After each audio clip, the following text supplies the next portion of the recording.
a gente fez uma visão geral, né, sobre o uso dos simuladores no desenvolvimento de novas aeronaves, falamos um pouco de simuladores, né? Então, o objetivo hoje é mostrar alguns passos, né, de forma macro, né, quais que são os passos, né, para a gente se chegar no final, né, do nosso processo aos modelos de simulação e aos simuladores. E ao final dessa aula, a gente vai mostrar para vocês a aplicação de um simulador de voo, né, um simulador de voo feito exclusivamente aqui para o portal da Engenharia Aeronáutica. Então, nessa aula a gente vai cobrir, a gente vai falar, né, sobre a fundamentação teórica, a gente vai falar sobre alguns princípios básicos que vão por trás dos modelos de simulação.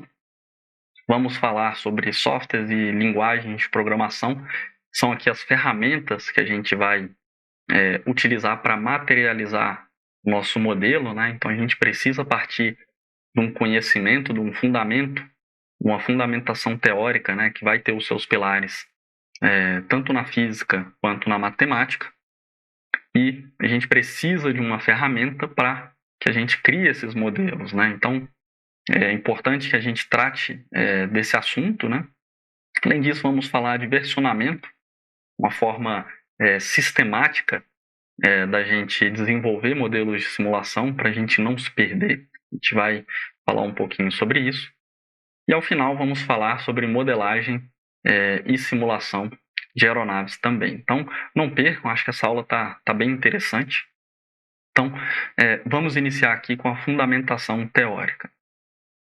Então, fundamentação teórica, como eu falei, a gente precisa de pilares, né, sustentados aí tanto na física quanto na matemática para a gente iniciar a modelagem na nossa aeronave, né?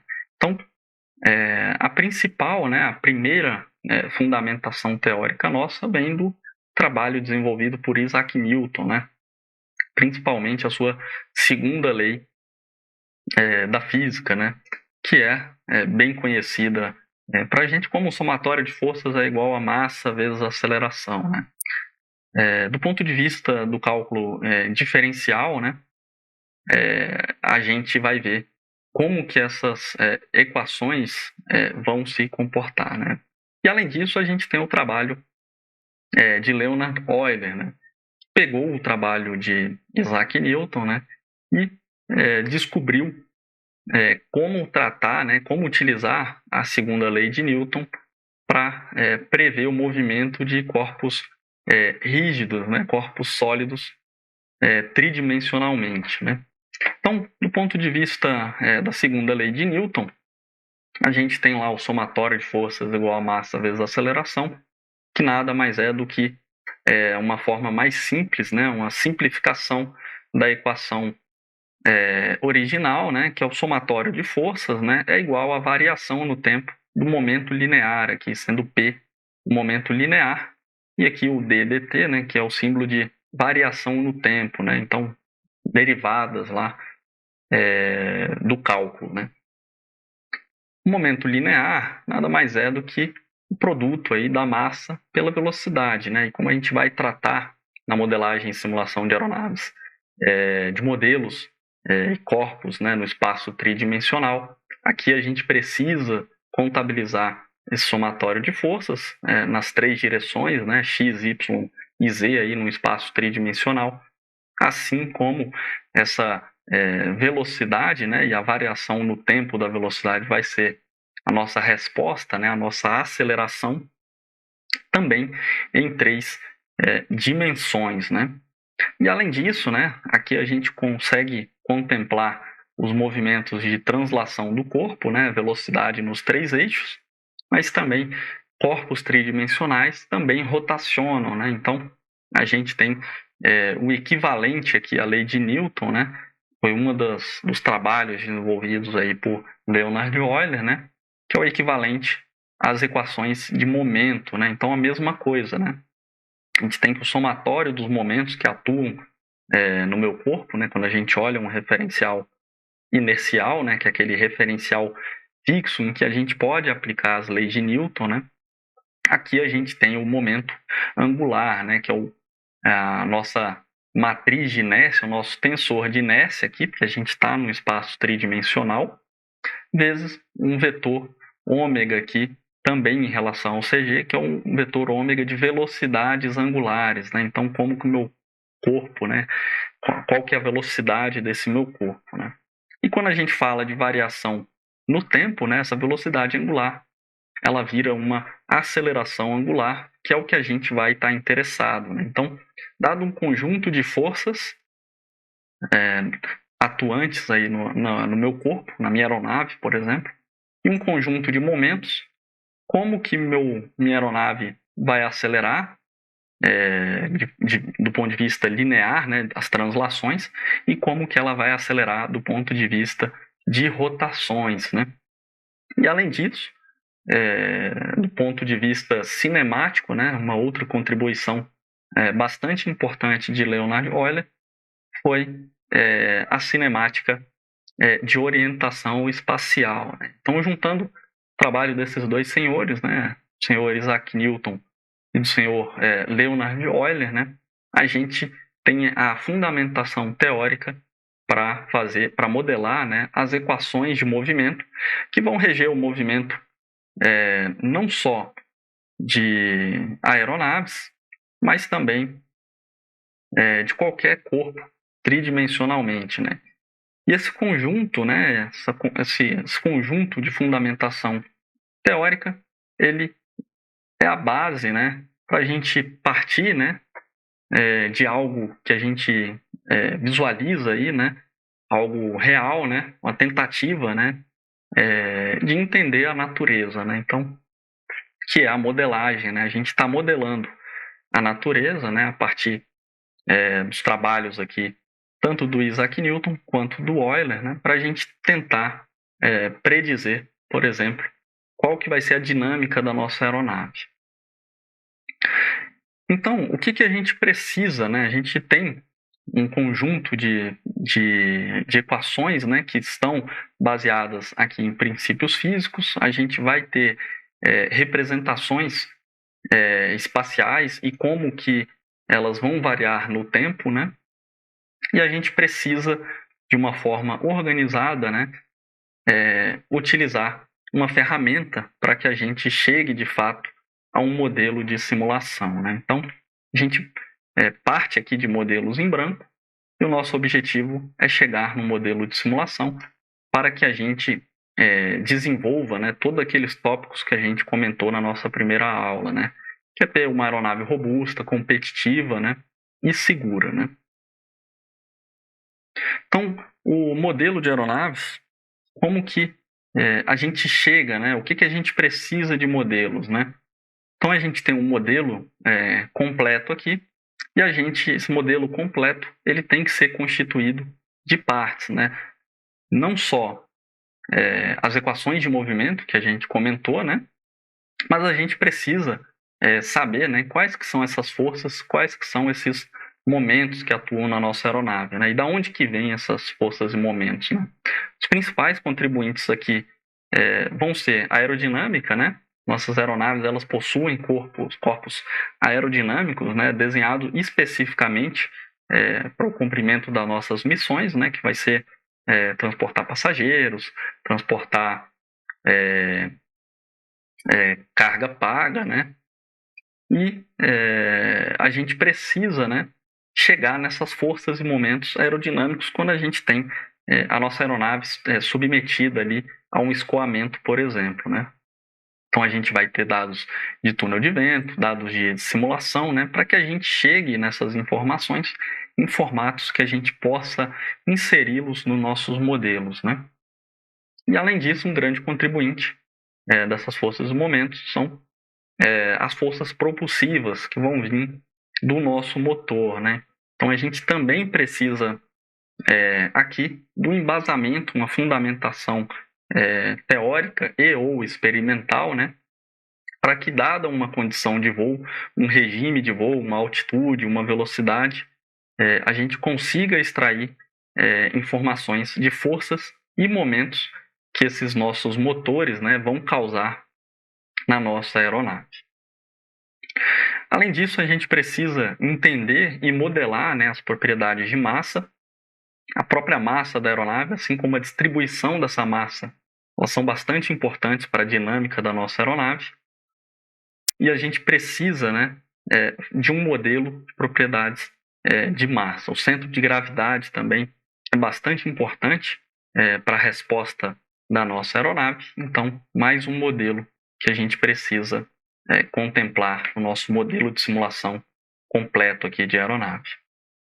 E além disso, né, nossa aeronave vai estar inserida em uma atmosfera, né? Então a gente precisa aqui modelar como que aqui a minha temperatura varia em função da minha altitude, como que a pressão atmosférica varia em função da altitude, e além disso, como que as imperfeições atmosféricas, né, as movimentações de massas de ar vão influenciar a nossa aeronave. Então eu preciso de modelos de turbulência, modelos de rajada, por exemplo, para a gente avaliar como que a nossa aeronave vai se comportar nesse ambiente, né, nessa atmosfera.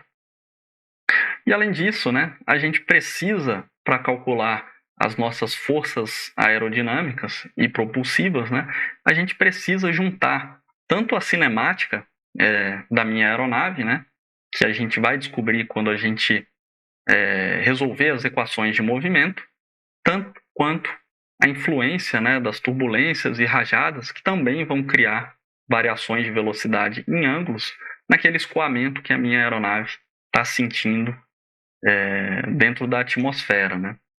Então a gente precisa calcular esses ângulos, são ângulos de ataque, ângulos de derrapagem, né? E as velocidades aerodinâmicas, né, para a gente computar essas forças e momentos, né, de forma precisa, né?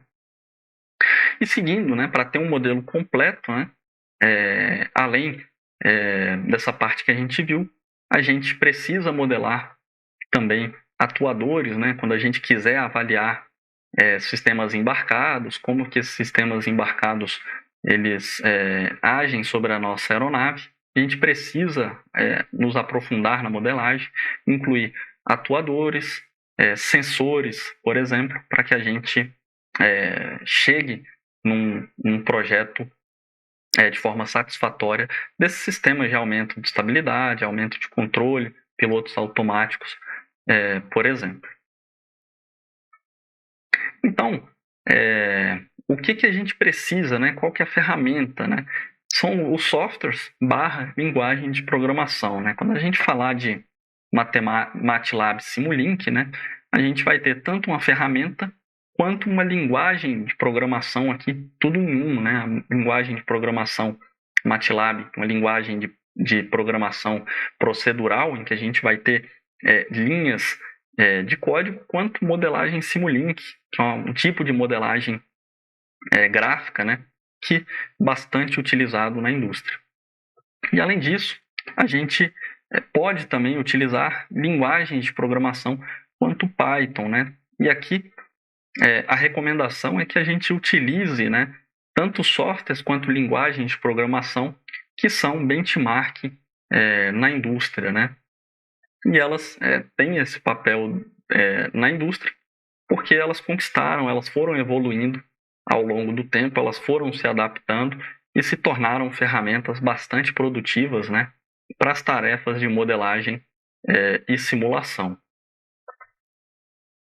E além disso, a gente precisa fazer toda essa modelagem, né, de uma forma bastante organizada, né? Não basta a gente ter a fundamentação teórica e as ferramentas, né? A gente precisa fazer isso dentro de um contexto mais processual, de forma mais organizada, para que não aconteça aquilo que provavelmente todos aqui já vivenciaram, né? Que é a gente tratar o controle de versão dos nossos arquivos, né, com múltiplos arquivos, né?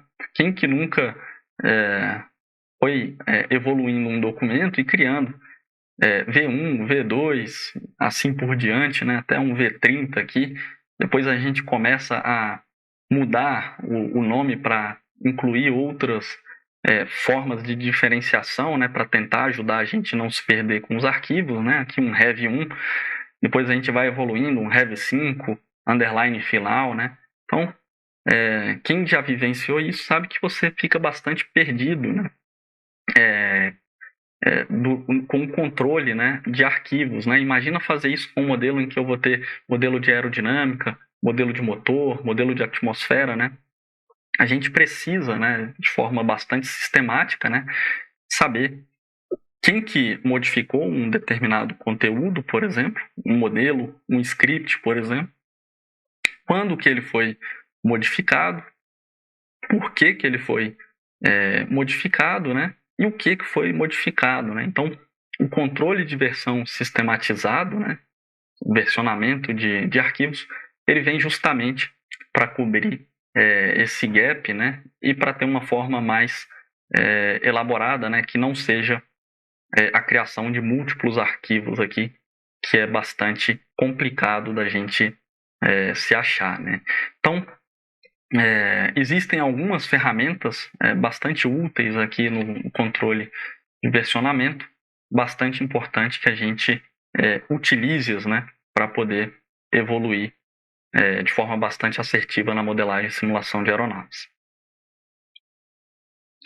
E tudo isso, né, a gente vai fazer para que a gente chegue, né, no final, a um modelo de simulação de aeronaves, onde a gente vai poder prever como que a minha aeronave se comporta dinamicamente, por exemplo, em relação a rajadas, distúrbios atmosféricos, como que eu posso prever, né, antes mesmo de voar minha aeronave, qual que é a estabilidade dessa aeronave, como que eu posso iterar essa aeronave para ter uma aeronave mais competitiva, uma aeronave que, quando eu comece a voar, eu já tenha uma boa qualidade de voo, né?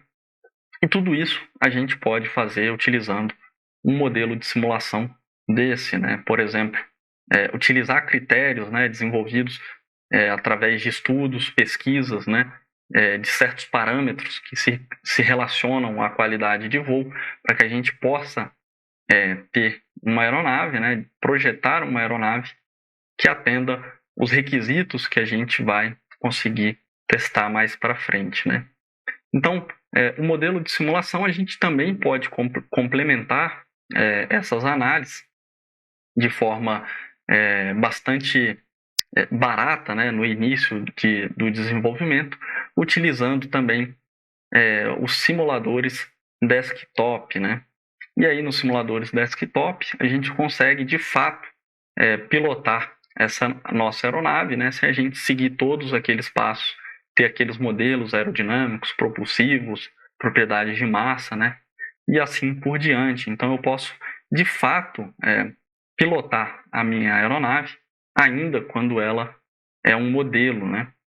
Isso a gente pode também fazer de forma bastante sistemática, né, para avaliar qualidade de voo, desenvolver aqueles sistemas, iterar nos sistemas que a gente está querendo desenvolver, né, sejam eles mais simples, como sistemas de aumento de estabilidade, até sistemas mais complexos, como o fly-by-wire, por exemplo, pilotos automáticos, e assim por diante. Então, agora a gente vai ver um exemplo do simulador de voo foi desenvolvido aqui para o portal da Engenharia Aeronáutica para o nosso curso completo de modelagem e simulação de aeronaves. Olá, pessoal. Estou aqui a convite do Javiel para fazer uma demonstração aqui da pilotagem em tempo real do nosso modelo de simulação com a aeronave CRM PEA, né? Então, esse modelo, a parte longitudinal dele foi implementada baseada em dados de túnel de vento, é um modelo não linear, tá? Essa implementação ela foi passada no primeiro curso de aerodinâmica aplicada. E a parte laterodirecional, né, um modelo com 6 graus de liberdade, ela faz parte do curso de aerodinâmica laterodirecional, que deve ser lançado em breve, tá? Então, nesse curso a gente passa pela implementação utilizando dados, métodos semi-empíricos para implementação e também métodos numéricos de vortex lattice e métodos painéis. Tá, então, hoje a gente vai passar aqui pela simulação de algumas manobras básicas para a gente ver a funcionalidade do modelo ao vivo, né? Então, a gente vai basicamente começar com a aeronave trimada na condição de cruzeiro rápido, Mach 0,87, o CG vai estar a 30%, que é um CG médio, altitude de 36 mil pés e 200 toneladas. Né? Essa aeronave é uma aeronave muito grande, né? De um porte similar a um 777, né? Então, uma aeronave bem grande, 35 graus de flechamento. Então, uma aeronave bem interessante para ser estudada, porque ela tem todos os efeitos de uma aeronave de transporte moderno, né? Então, no momento a simulação está pausada, né? A gente vai utilizar esse painel de controles aqui para fazer a pilotagem. Então, aqui a gente tem indicação de velocidade, tá dado em nós. A gente tem o horizonte artificial, que a gente vai utilizar bastante aqui na pilotagem. A gente tem a altitude, tá, que está dado em metros aqui no instrumento. Mas a gente também tem os parâmetros ali da esquerda, que estão dando a saída em tempo real do modelo. No momento o modelo está parado, né? Ali é importante a gente olhar o alfa, que está o número do alfa está logo em cima ali da variável alfa grau, tá? A variável de beta, que é a variável beta grau, que é o ângulo de derrapagem da aeronave, o alfa é o ângulo de ataque, e a primeira variável lá de cima, que é o Mach, tá bom? Que a gente vai começar aí na condição trimada de Mach 0.87. A gente vai executar aqui 3 manobras, tá? Vai ser primeiro uma manobra de excitação do Dutch Roll, tá? Onde a gente vai fazer um dublê de leme, que é defletir o leme para a direita, depois o leme para a esquerda, e vamos observar a resposta natural da aeronave. Depois a gente vai amortecer o Dutch Roll natural da aeronave. Vamos fazer uma manobra de pull-up, tá? Ou seja, vamos levantar o nariz para cima e verificar a estabilidade da aeronave nessa condição dessa manobra. Em seguida, devido à primeira manobra de pull-up, a gente vai ter perdido a velocidade, a gente vai cair para um Mach mais baixo, ali por volta de Mach 0.8, e aí vamos executar o pull-up de novo nessa nova condição de Mach. Então, lembrando que esse é um modelo não linear, com dados de estrutura de vento na parte longitudinal, dados semi-empíricos na parte laterodirecional, e nessa parte longitudinal, a gente tem o efeito do Mach presente. Então, o que acontece? Quando a gente tem um Mach muito alto, né, que é um Mach que a gente já vai começar aí com o Mach de 0.87, né, próximo à velocidade do som, você já começa, se você aumenta o ângulo de ataque, a ter descolamento devido à onda de choque na asa, e isso causa um efeito devido ao enflechamento da asa, né? Esse descolamento acontece em torno de 70% da envergadura, e isso causa o que a gente chama de pitch-up, que é um momento cabrador, que é instabilizante. Então a gente vai ver esse efeito ali no Mach mais alto, e depois do Mach mais baixo, esse efeito ele já vai estar mais atenuado, ele acontece em um ângulo de ataque muito mais alto, tá? Então vamos partir para a simulação aqui, tá? Eu vou liberar aqui a simulação, vocês vão poder acompanhar aqui no vídeo, né, o meu comando de joystick aqui, né? Então vou estar usando o comando aqui de leme nesse eixo, né, o comando de pitch e aileron, obviamente, aqui no próprio joystick, e a gente vai poder ver também o painel de controle e a simulação da aeronave ali em tempo real para a gente ver o que está acontecendo, né? Então vou começar aqui a simulação, né? Então a aeronave ela sai aqui trimada, Mach 87, né? A gente já vê que está tudo bem trimadinho aqui, está tranquilo. Então vou fazer a excitação que vai ser o dublê para excitar o Dutch Roll. Então, para a direita, para a esquerda e soltei. Então agora a gente vê o Dutch Roll acontecendo, né? É esse balanço que é fora de fase entre a asa e a derrapagem. Então, se você olhar a variável de beta ali, ela vai estar defasada com a variável de inclinação de asa. A gente poderia deixar esse efeito acontecendo aqui por muito tempo para ver se ele é estável ou instável. A gente já está vendo que o beta máximo que está atingindo está diminuindo, então ela está estável nessa condição, mas é muito comum para esse tipo de aeronave a gente ter Dutch Rolls, inclusive instável. Tá? Eu vou amortecer o Dutch Roll aqui, não é uma tarefa tão simples, tá? É uma frequência baixa, mas exige um pouquinho de cuidado aqui. Ó. Então, estamos amortecendo o Dutch Roll, um pouquinho de antecipação de comando. Tá? E aqui, já chegando aqui numa condição mais ou menos estável, eu já vou executar a manobra. Então, a gente está com um ângulo de ataque aqui de 2 graus, eu vou seguir θ, tá? Que vai ser o pitch da aeronave, eu vou até 7 graus. Ó. Então, vamos fazer o pitch, 7 graus mais ou menos, vou soltar. Olha como que ela está instável nessa condição, continua subindo, né? Eu vou amortecer aqui, tá? Para a gente não ir para uma condição muito extrema, mas deu para ver que realmente nessa condição a aeronave está instável. Então agora a gente já está num número de Mach bem menor, né? Vou tentar voltar para uma condição estável aqui no Mach 77 que a gente está, tá? Ganhar mais um pouquinho de velocidade aqui, Mach 78, e vamos repetir essa excitação aí no longitudinal, tá? Então eu estou com alfa aí por volta aí de 3 graus, né? Ainda não está totalmente estacionário, Mach 0,8, mas já podemos aplicar a manobra. Ó. Então aqui 3 graus de alfa, vou até 8 graus e vou soltar. Ó. Então aqui a gente já vê um comportamento mais estável nesse número de Mach, né? Então esse aqui foi só um exemplo, né, de como que o modelo pode ser utilizado, né?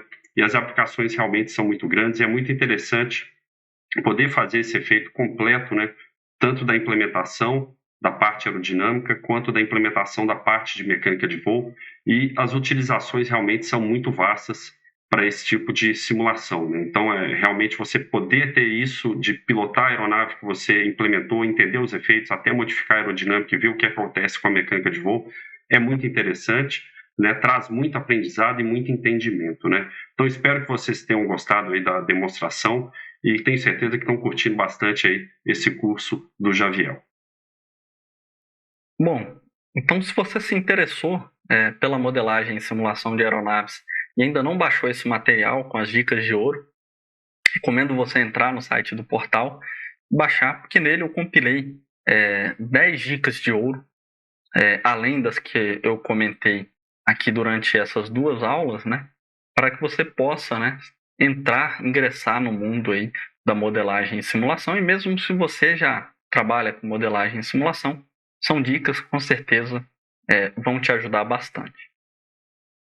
Então, me despeço dessas 2 aulas com mais uma foto incrível aqui dessa aeronave E-192, e muito obrigado aí pela presença de vocês.